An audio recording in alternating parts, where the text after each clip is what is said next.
it's Chloe Baggins. And I am Bushido. What was that? I don't know. You look like you were like pushing one out. That's Mr. Bushido to all of you. Today, a little late again with this review because of somebody, but it's all good. This one you can't blame on me. Why? You wanted to read. Yeah, we this is the third time We've shocked we you. tried. I just wasn't happy with the other two, so this will be it. And apologize to me sorry for Baggins. blaming me. Don't blame me, meanie head. So today is our third attempt at Falcon and the Winter Soldier, episode 4. Everyone is watching. The world. The world is watching. The world according to Baggins. Jeez. Man. This was a good episode, man. I think the writers in Marvel got a little bit of the Dark Knight, some of my Falcon and the Winter Soldier. And that is not necessarily a bad thing. That's a very, very good thing. I think thematically, this episode really talks a lot about you either die a hero or you live long enough to see yourself become the villain. Yes. Can so much power be given to just one person without them ultimately being corrupted by it? And I think that's really where Zemo's whole personal crusade to wipe out super soldiers all over the world kind of comes from. And he even acknowledges, hey, there never really was another Steve Rogers, was there? So even Zemo acknowledges that Steve Rogers is really in a category all on his own. Yes, he is. Oh, man. Yes, he is. America's ass. That's right. That is America's ass. That is America's ass. But I really like the way this episode started out. Little quick flashback, 6 years prior to the events of this episode, we see Bucky in Wakandan Jesus mode. The White Wolf. White Wolf. And it's him and Io, and you can see they're really far away from Wakanda, from the city itself. And it's like you can see here, like him, like the final steps of having the Winter Soldier programming literally deprogrammed out of him. It was a rough time. It was like he went and did his ayahuasca cleanse. Yeah, like you can tell, like, you know, this must have been many attempts. And it's really cool to see, like, you know, Bucky by himself, like a quick snippet of how his life was in Wakanda without the events of Infinity War and Steve being there. It's really him. He's developed a relationship and friendship with the people there, with Shuri, of course, T'Challa, and even with Io. She's the one trying to trigger the code words to shift him back into the Winter Soldier, and he passes. With tears. Yeah, like you really feel bad for him because he is like working through some stuff. Yeah, I mean, it's heavy. Yeah, and I mean, if you think back to Civil War, he tells Iron Man, "I remember all of them." It's like he has a third-person view of himself doing these atrocities, these assassinations. I mean, he had no control over it, and you can see the acting that Sebastian Stan put forward. That was really good. You really felt it, and you're like, "Yes, Bucky." Yeah, I really am loving Bucky a lot more so than probably when the series first started. Because at first I was kind of like, okay, I've always loved Sam. I have always loved him. Sam's like your down-to-earth every guy. Every man. Yeah, and he's just, you know, you want to be friends with him. He's the kind of guy you want on your team, man. Yeah. Just down to earth and just hard hat, lunch bucket. Yeah, like you could see yourself being friends with this guy.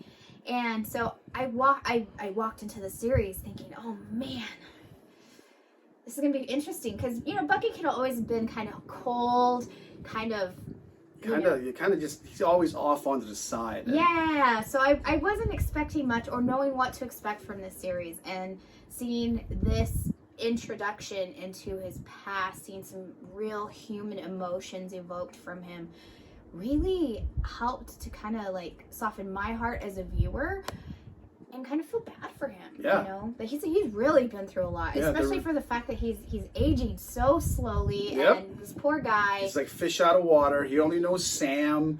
He knows his therapist. I That's know. about it. And He knows Yori, and that's it. You know, and to see him go so far that's a really long redemption arc. You know what I mean? So to see that kind of finally almost come to its finish line was really, really rewarding for the character. Absolutely. And speaking of Io, what a badass. man. Oh my goodness. That was not planned. We just both feel strongly about Man. Io. Man, you see that lady walking down that street? Oh my goodness. She's telling Man. Bucky, you have 8 hours to get Zemo, and we're coming for him. And he takes her seriously. Yeah, I mean, he's like, would you take her seriously? I would. I love her outfit. She's just a total badass Just all the the way way she around. walked down that street. It's like anybody walking the opposite direction would just move over and Or avoid the street entirely. yeah. While the street itself widens itself for her comfort, walking the way she was walking down that street. Oh man, what a badass! She didn't have to say much. You could just be like, just her body language and the aura she's giving confidence. off. Oh man! I mean, if I was a Dora Milaje, I would be so confident. People are already afraid of me. Imagine me bald and 7 feet tall and Man, a yeah, fighting people are badass. afraid. People are afraid of you. I'm only 5 feet tall, and I don't know why. Yeah, you scare people. I'm a It's tiny always the hobbit. small A ones. scary hobbit. That's right. Oh man. And then we got to talk about John Walker. Just, man, nobody is taking this man seriously. It's hard to when he is so just extra. Yeah, he's extra. It's like he's trying so hard, like he's got a chip on his shoulder. I think he's Like desperate, overdoing trying to be authoritative, but he's overdoing it to the point that it's kind of obnoxious to watch. Well, and not to watch, and it's not. Nobody's taking him seriously because it's like, why should we respect this loudmouth I know. a-hole who just came in demanding It's like, dude, respect? we're trying to go in covert to this funeral, and you're blasting away to everybody on the street. You know, it's like, oh my goodness. Yeah, I'm not a fan of this character like at all. And I think again that is testament to how well written he is. He's supposed to make us roll our eyes and get under our skin, and us being like, man, ain't nobody taking you seriously. Nobody likes you, man. Just give up the shield. You know, it's like when guys have an inferiority complex, they try to flex it. You know, they try to flex it in a very fake way in front of the guys who do exude natural confidence. And you can see the dichotomy with him standing in front of Bucky and Sam. You can visually tell that they are trying too hard. Yeah, Like, very they're very trying. artificial. That's the Yeah. word I was looking for, was artificial. And it's Insincere. insincere and just trying to be like, oh, I'm Captain America, so you gotta listen to me. And they're like, shut the hell up, you're too loud. Man, Can we talk about my favorite part? go ahead. So the Dora Milaje comes for Zemo. Ha ha! Man, did they come for Zemo? And stupid John Walker has to open his mouth and he's like, hey, John Walker, Captain America. And Io was like, no, you're not. She just looks at him like. She didn't even acknowledge him. She just looked at him like he couldn't even be in the room. But then what he says, the Dora Milaje have no jurisdiction in this area. And she's like, the Dora Milaje have jurisdiction wherever they are. Oh man, even Sam was like, hey John, calm down. You're better off fighting the Winter Soldier himself than messing with these ladies. Okay, do not mess with these ladies. See, Sam knows. Bucky, even Bucky took a step back when they walked in. He was like, oh shit. Well, he also has respect for them and their intelligence, their strength, and so fighting ability, their fighting abilities, and so fighting prowess. John Walker is a dummy. Let's just say that. And he tries. Yeah, man, they're not asking for your autograph, man. No. So he's like, we got off on the wrong foot. Oh, and he man. puts his hand on her shoulder. Oh, Lord, Lord, Lord, Lord. That's like touching a girl's hair. Oh, man, dude. If And you're then not invited, that was it. And that just set off this righteous ass whooping. body flips midair. Oh, my goodness.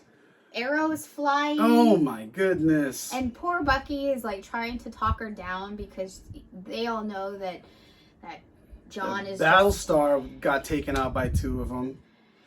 And then Sam and Bucky try. Yeah, looking strong, John. Nope. Oh, man. Let's rewind that.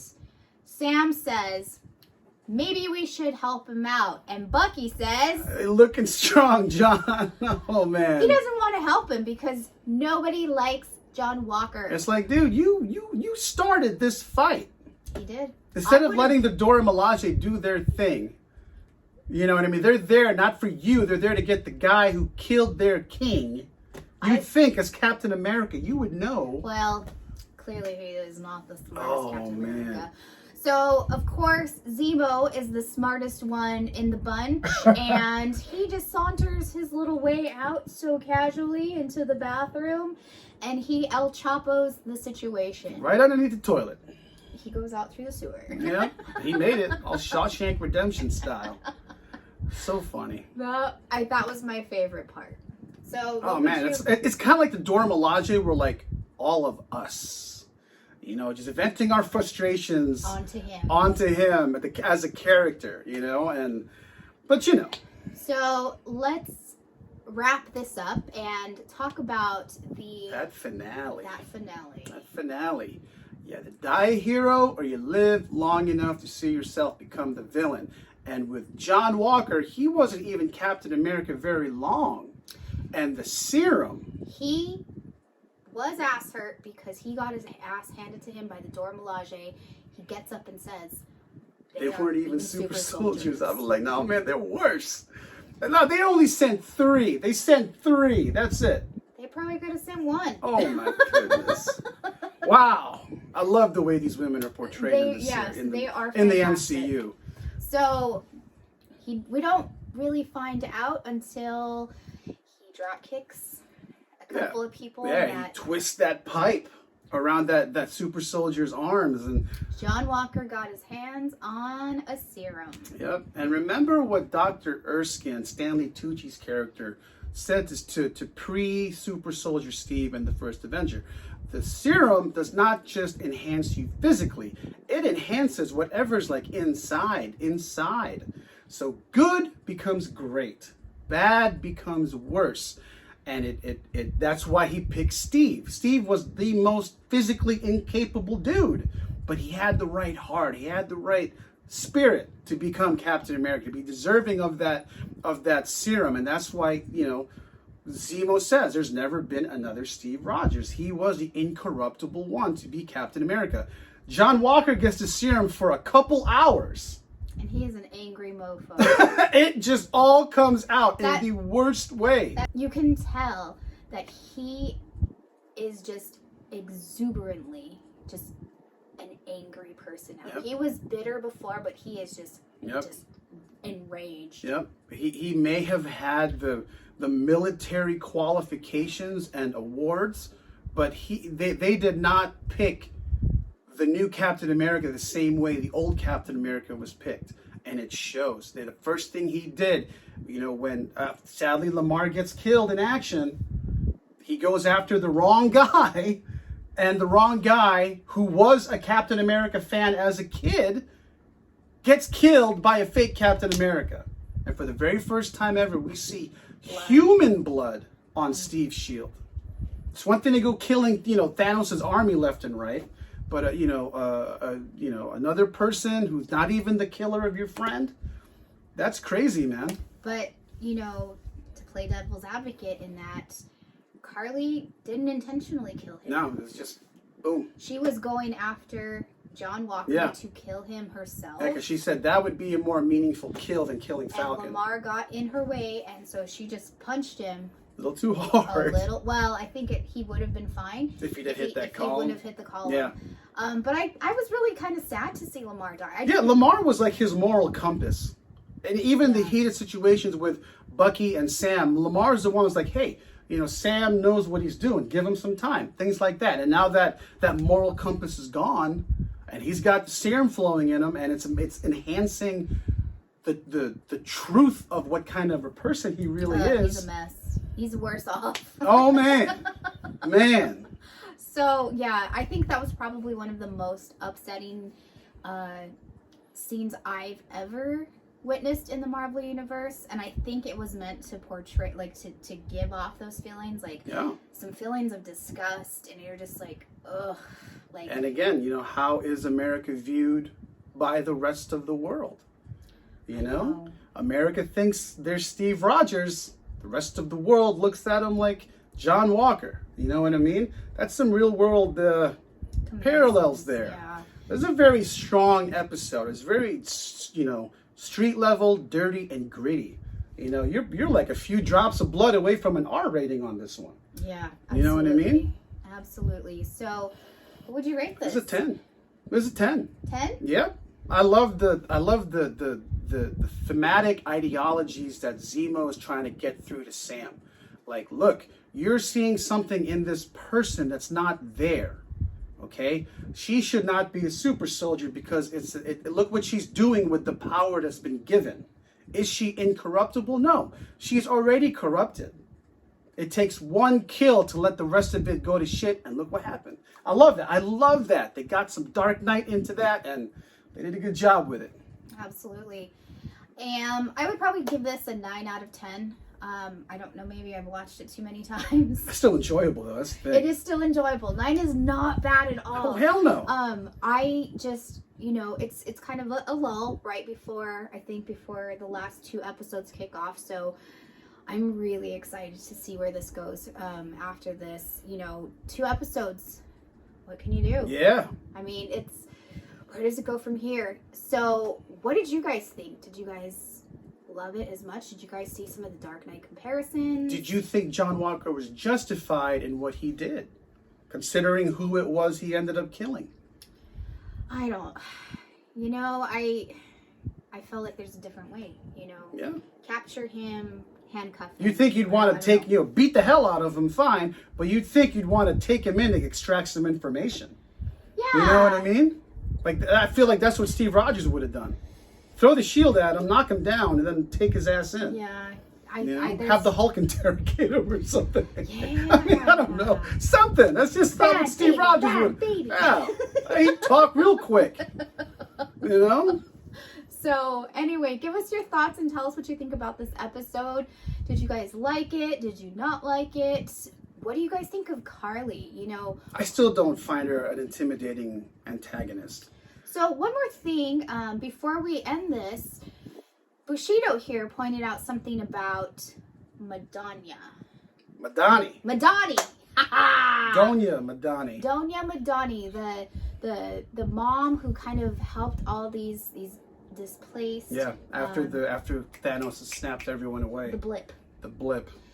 So, who is So Madani? Madani, when I heard the name, I'm like, oh, that's the FBI lady from The Punisher, who had a relationship with his pretty face friend, who he then proceeded to beat the hell out of at the end of season 1. And then in season 2 of The Punisher, she's trying to get over him and going through therapy, and you know, she became an ally to Frank. Her last name is Madani, and she is clearly of Middle Eastern heritage. This lady that passed away in the funeral, her last name is Madani, and she appears to be of Middle Eastern heritage. And it's like, is she a relative or? That's a very random name to be the same. So that plants a little Easter egg. Is that some? Yeah, is that a seed? Yeah. Because that's a Madani. That's such of all the names you can think of. Absolutely. I You think know? it's a good question. So was she like a distant relative of the Madani in The Punisher? Because we're 5 years ahead now. We're Right. not in current time anymore. Right. So on the timeline. So could it be? Man, Frank showed up. Oh man, I love Frank. I love John Bernthal's Oh Punisher. yeah. Holy crap. But that's a whole different story. So Yeah. tell us what you guys think. Make sure you leave your comments down below. If you haven't subscribed already, please subscribe and help us grow our fledgling channel. Ignore this crazy guy. And as always, be good to yourselves and to those around you. Stay safe, stay healthy, and no matter what, be excellent to each other. And Wakanda forever. And ever. That's an ugly John Walker face, huh, when he slammed that shield down. Oh, man.